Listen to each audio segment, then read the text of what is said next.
Logotherapy ते Ikigai, तुमच्या जीवनाचा उद्देश जाणून दीर्घ आयुष्य जगण्याची कला। लोगोथेरपी म्हणजे काय?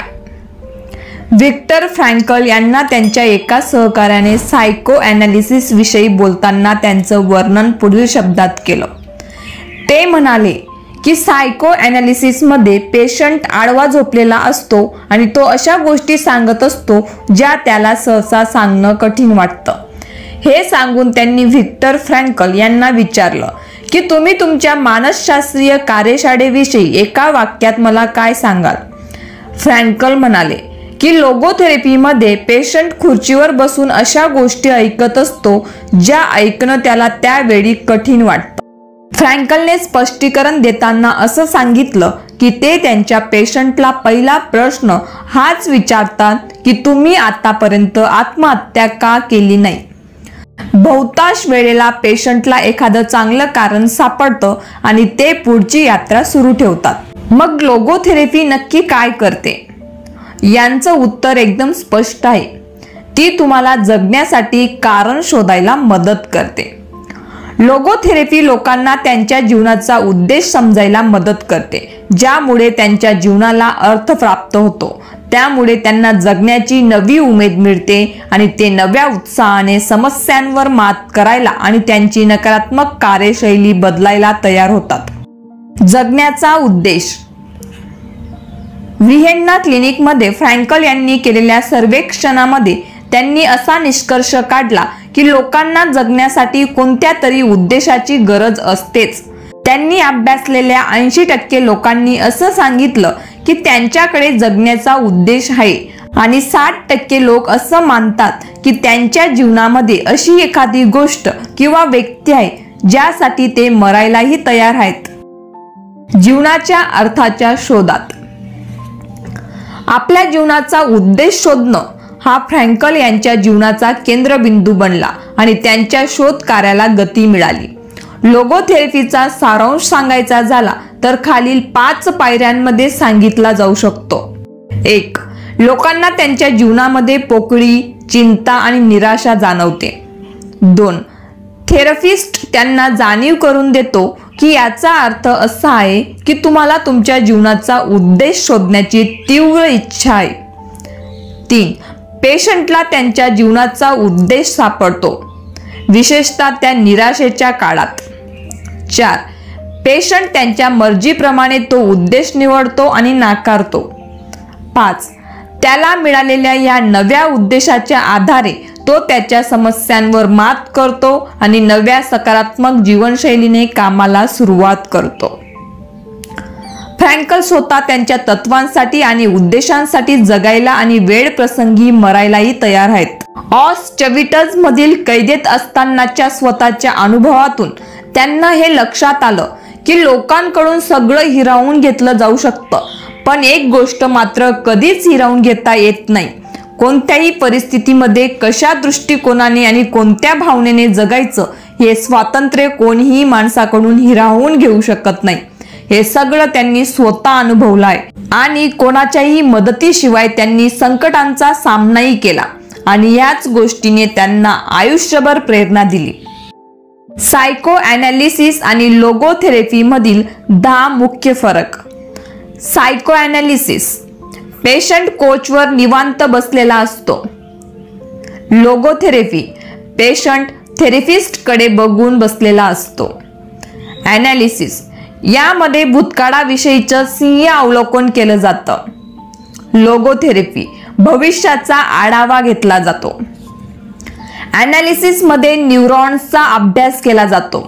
लोगोथेरपी मध्ये न्यूरॉन्सचा अभ्यास केला जात नाही। ॲनालिसिस मध्ये आनंद मिळवण्याकडे कल असतो। लोगोथेरपी मध्ये आयुष्याचा उद्देश शोधणं हा मुख्य उद्देश असतो। ॲनालिसिस मध्ये मानसशास्त्राचा आधार घेतला जातो। लोगोथेरपी मध्ये अध्यात्माचा धागा शोधला जातो। ॲनालिसिस मध्ये पेशंटची मानसिकता समजून घेण्यावर भर दिला जातो। लोगोथेरपी मध्ये मानसिकतेबरोबरच त्या पेशंटला त्याच्या खऱ्या अस्तित्वाचा शोध घेण्यासाठी प्रोत्साहित केलं जातं। ॲनालिसिस मध्ये पेशंटला काय वाटतं याला महत्त्व दिलं जातं। लोगोथेरपी मध्ये पेशंटला काय वाटतं याचबरोबर या विषयावर अध्यात्म काय सांगतं याचाही आधार घेतला जातो. ॲनालिसिसमध्ये द्विधा मनस्थिती दूर करण्यावर भर दिला जातो. लोगोथेरपीमध्ये द्विधा मनस्थिती कशामुळे निर्माण झाली याच्या मुळाशी जाऊन मुख्य कारण शोधलं जातं. ॲनालिसिसमध्ये विश्वास केंद्रस्थानी नसतो. लोगोथेरपीमध्ये विश्वास हाच पाया असतो. ॲनालिसिसमध्ये समस्या सोडवून पेशंटला समाधानी करण्यावर जास्त भर असतो. लोगोथेरपीमध्ये पेशंटला त्याच्या जीवनाचा उद्देश काय आहे हे समजण्यास मदत करणं यावर जास्त भर असतो. अस्तित्वाची लढाई. जेव्हा आपल्या जीवनाचा कोणताही उद्देश नसतो किंवा तो उद्देश हरवल्यासारखा वाटतो तेव्हा स्वतःच्या अस्तित्वासंबंधी एक प्रकारची निराशा जाणवते. फ्रँकल यांच्या मते या निराशेला कोणतीही सर्वसामान्य निराशा समजू नये. उलट ही एक सकारात्मक भावना आहे. या भावनेतूनच नवनिर्माणाची संभावना तयार होते. इतर थेरपीप्रमाणे लोगोथेरपी ह्या निराशेला मानसिक आजार समजत नाही. उलट याला आध्यात्मिक शोध समजते. ही एक नैसर्गिक प्रक्रिया आहे ज्यामध्ये लोक स्वतःहून किंवा दुसऱ्यांच्या मदतीने हा आध्यात्मिक शोध घेत असतात. या अनुषंगाने ते एका नव्या समाधानाची अनुभूती घेत असतात. यामुळे त्यांना त्यांच्या जीवनाचं अंतिम ध्येय गाठायला मदत होते.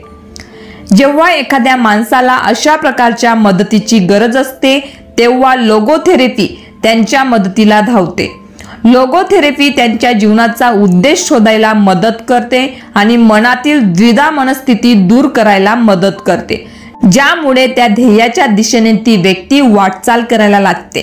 मॅन सर्च फॉर मीनिंग या पुस्तकामध्ये फ्रँकल यांनी अशी कल्पना केली आहे की ज्याला का या प्रश्नाचं उत्तर माहिती असतं त्याला कोणत्याही प्रश्नाचं कसं याचं उत्तर मिळतंच. फ्रँकल असं मानतात की आपण आजपर्यंत जे साध्य केलंय आणि आपल्याला जे साध्य करायचं आहे यामधील अंतर आपल्यामध्ये एक तणाव निर्माण करतो. या तणावामुळेच आपलं स्वास्थ्य चांगलं राहायला मदत होते. जेव्हा आपल्याला एखादी गोष्ट साध्य करायची असते त्यावेळेला आपल्याला कोणतंही आरामाचं किंवा सुस्त जीवन नको असतं, तर आव्हानांनी भरलेलं जीवन अपेक्षित असतं. या विरुद्ध आजच्या प्रगत जगामध्ये लोक जे करावंसं वाटतात यापेक्षा जे सांगितलं जातं ते करत असतात. त्यांना काय करावंसं वाटतं यापेक्षा दुसरे जे करतात ते करत असतात. फक्त आर्थिक सुबत्ता आणि सुख सोयी मिळाव्यात ह्यासाठी ते त्यांना मनापासून काय करावंसं वाटतं त्यापेक्षा वेगळ्या गोष्टी करायला सहज तयार होतात. कधी कधी हा विरोधाभास आणि अंतर्गत द्वंद्व इतकं टोकाला जातं की आत्महत्येचे विचार यायला लागतात. संडे न्यूरोसिस हा याचाच एक प्रकार आहे. रविवारी किंवा सुट्टीच्या दिवशी कोणतीही व्यावसायिक बांधिलकी नसल्यामुळे लोकांना झोपेतून उठण्यासाठी चांगला उद्देशच दिसत नाही. त्यांना स्वतःमध्ये एक प्रकारची पोकळी जाणवते. आज मी उठून काय करायचं याचा शोध तर त्यांना घ्यावाच लागतो. आजचा दिवस आनंदामध्ये घालवण्यासाठीचा हेतू हुडकायचा असतो. थोडक्यात त्यांना त्यांचा इकिगाई शोधायचा असतो. मला आतमध्ये एक पोकळी जाणवते. व्हिएन्ना पॉलिक्लिनिक हॉस्पिटलमध्ये फ्रँकल यांनी जेव्हा परीक्षण केलं तेव्हा त्यांच्या लक्षात आलं की 55% पेशंट कमी जास्त प्रमाणात स्वतःच्या अस्तित्वाची लढाई लढत आहेत. लोगोथेरपीच्या मते जेव्हा एखाद्याला त्यांच्या जीवनाचा उद्देश प्राप्त होतो तेव्हा ही अस्तित्वाची लढाई जिंकता येते. फ्रँकल स्वतःच्या अनुभवातून सांगतात की त्यांनी त्यांच्या उद्देशाला कृतीमध्ये परिवर्तित केलं. ते जेव्हा त्यांच्या भूतकाळामध्ये डोकावून बघतात तेव्हा त्यांना कोणत्याही प्रकारचा अपराध बोध जाणवत नाही, कारण त्यांना त्यांच्या जीवनाचा उद्देश पूर्ण झाल्याचं समाधान जाणवतं. लोगोथेरपीच्या माध्यमातून चांगल्या जीवनाकडे वाटचाल. काही महत्त्वपूर्ण मुद्दे. सार्टे म्हणतात की आपण जीवनाचा उद्देश बनवत नाही तर आपण तो शोधून काढतो. आपल्यापैकी प्रत्येकाच्या जीवनाचा एक उद्देश आहे आणि आयुष्याच्या प्रत्येक टप्प्यावर त्याच्यामध्ये थोडाफार फरक पडत असतो. ज्याप्रमाणे सतत काळजी करत राहिल्याने ज्याची भीती वाटते तीच गोष्ट घडायला लागते, त्याचप्रमाणे आपल्या लक्ष्यावर प्रमाणापेक्षा जास्त अति असं लक्ष केंद्रित केल्याने ते आपल्यापासून दुरावते. विनोदी आणि उत्साही वातावरणामध्ये निराशा आणि नकारात्मकता दूर जाते. आपल्यापैकी प्रत्येकामध्ये असामान्य आणि महान कार्य करण्याची क्षमता असते. आपण कोणत्या परिस्थितीमध्ये आहोत यावरून नाही, तर त्या परिस्थितीमध्ये आपण कोणते निर्णय घेतो यावरून आपण ते ध्येय साध्य करू की नाही हे ठरतं. पुढील काही पानांमध्ये आपण फ्रँकल यांनी केलेल्या परीक्षणाची माहिती घेणार आहोत, ज्यामुळे आपल्याला जीवनाचा उद्देश जगण्यावर कसा परिणाम करतो हे लक्षात येईल. Case study 1. Viktor Frankl. German concentration camp छळछावण्यामधील कैद्यांच्या मानसशास्त्रज्ञांनी जेव्हा अभ्यास केला तेव्हा त्यांना जाणवलं की ज्या कैद्यांना बाहेर पडून बाहेरील जगामध्ये काहीतरी कार्य करायचं आहे, ज्यांच्यामध्ये असा काहीतरी करण्याचा पक्का विचार आहे, तेच लोक ह्या छावण्यांमधून जिवंत बाहेर येण्याची शक्यता जास्त असते. फ्रँकल यांच्या बाबतीतही ही बाब खरी ठरली. तिथून बाहेर पडल्यावर त्यांनी लोगोथेरपी विषयक कार्यशाळा सुरू केल्या. तेव्हा त्यांच्या लक्षात आलं की ते स्वतःच याचं पहिलं उदाहरण आहेत. फ्रँकल यांना एक ध्येय साध्य करायचं होतं, त्यामुळे ते त्या कॅम्पमध्ये टिकाव धरू शकले. जेव्हा ते कॅम्पमधून बाहेर आले आणि ऑस्टविट्झमध्ये आले तेव्हा त्यांच्याकडे त्यांनी अभ्यास केलेलं सर्व लिखाण होतं, जे त्यांना प्रकाशित करायचं होतं.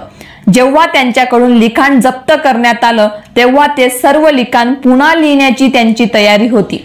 यामुळेच कॅम्पमधील भयानक आणि अस्थिर वातावरणामध्येही त्यांच्या जीवनाला अर्थ प्राप्त झाला.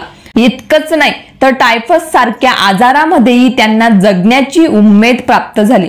ते त्यांच्या अभ्यासातील मुख्य शब्द आणि महत्त्वाचे मुद्दे मिळेल त्या कागदावर आणि चिठ्ठ्या चपाट्यांवर लिहून ठेवायचे.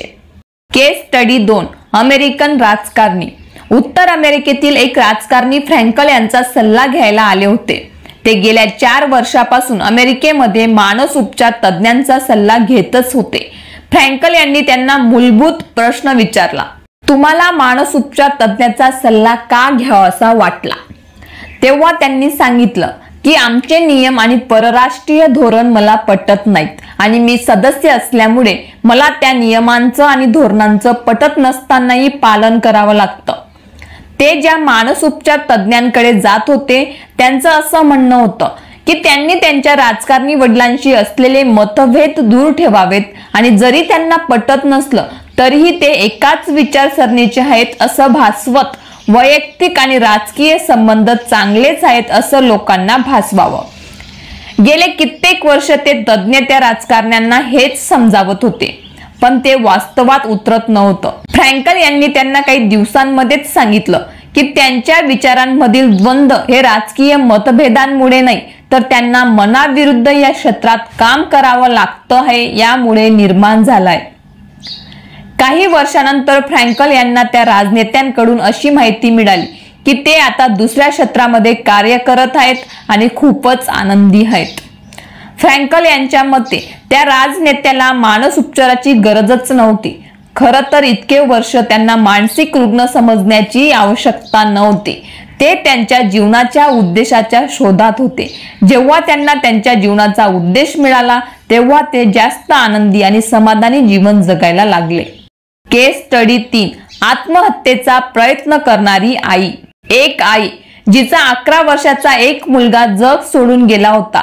ती फ्रँकल यांच्या क्लिनिकमध्ये उपचारासाठी आली होती. तिने आपल्या जन्मापासून पॅरालाइज असणाऱ्या दुसऱ्या मुलाला आणि स्वतःला संपवण्याचा प्रयत्न केला होता. आपल्या पॅरालाइज्ड मुलाची ह्या त्रासातून सुटका करण्यासाठी मुलाला मारण्याचा आणि स्वतः आत्महत्या करण्याचा प्रयत्न केला होता. परंतु ज्या मुलाला तिने मारण्याचा प्रयत्न केला होता त्या मुलाला मात्र आपला जीवनाचा काहीतरी उद्देश आहे आणि जर आपल्या आईने आपल्याला मारले तर तो उद्देश पूर्ण होऊ शकणार नाही असे वाटत होते. त्या महिलेने आपली ही व्यथा चर्चासत्रांमध्ये मांडली. तिला मदत करण्यासाठी फ्रँकल यांनी दुसऱ्या एका महिलेला स्टेजवर बोलावले आणि तिला अशी कल्पना करायला सांगितली की ती मृत्यूशय्येवर आहे. ती म्हातारपणात आहे आणि श्रीमंतही आहे, परंतु तिला मूलबाळ नाही. अशा वेळेस मात्र सर्व काही असूनही मूलबाळ नसल्यामुळे त्या महिलेला आपलं जीवन व्यर्थ आणि अपयशी असल्याचं जाणवलं. जेव्हा आत्महत्येचा प्रयत्न करणाऱ्या महिलेला हाच प्रयोग करायला सांगितला तेव्हा तिला जाणवलं की आपल्याकडे मूल आहे हीच मोठी गोष्ट आहे. आजपर्यंत आपण आपल्या मुलांसाठी खूप कष्ट घेतले आहेत. पॅरालाइज मुलालाही चांगले आयुष्य देण्याचा आणि एक चांगली व्यक्ती बनवण्याचा प्रयत्न केला आहे. त्यामुळे मूल नसण्यापेक्षा माझं आयुष्य नक्कीच समाधानी आणि यशस्वी आहे. यापुढे ती म्हणाली, माझं पुढील आयुष्य मी खूप आनंदात जगू शकते, माझ्या जीवनाला पूर्णत्व देऊ शकते आणि माझ्या मुलासाठी जे उत्तम आहे ते करू शकते.